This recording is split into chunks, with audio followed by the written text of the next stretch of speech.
გამარჯობა, თქვენ უსმენთ ოზურ რადიოს, თქვენთან ერთად და ვაკო და ირაკლი. დღეს ჩვენ ვიმოგზაურეთ მსოფლიოს გარშემო და წარმოგიდგენთ საქართველოს ერთ-ერთ ულამაზეს მხარეს, კახეთს.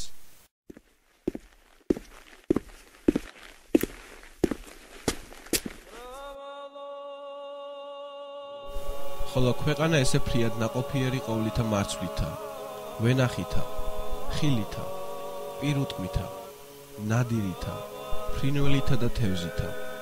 ხოლო კაცნი და ქალნი შვენიერნი, ჰაეროვანი, ამაყნი, მეხოტბენნი, დიდმთქმელნი, მეჩხუბარნი და შემართებელნი, იტყო და კახელებზე ვახუშტი ბაგრატიონი.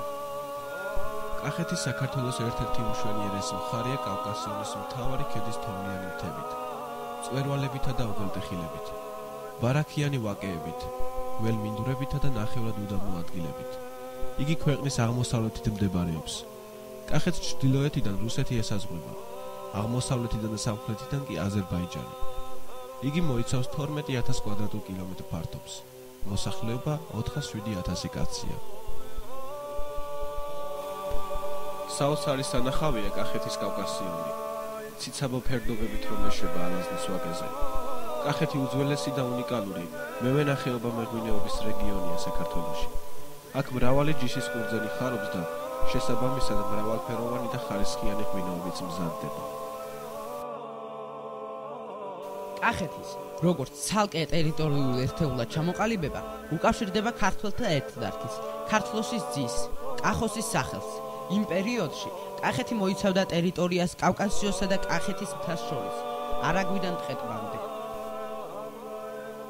მესამე-მეოთხე საუკუნის მიჯნამდე კახეთის ცენტრი ჟალეთი იყო, ხოლო მეოთხე საუკუნის დამდეგიდან კახეთის ცენტრი მეფე მირიანმა უჯარმაში გადმოიტანა.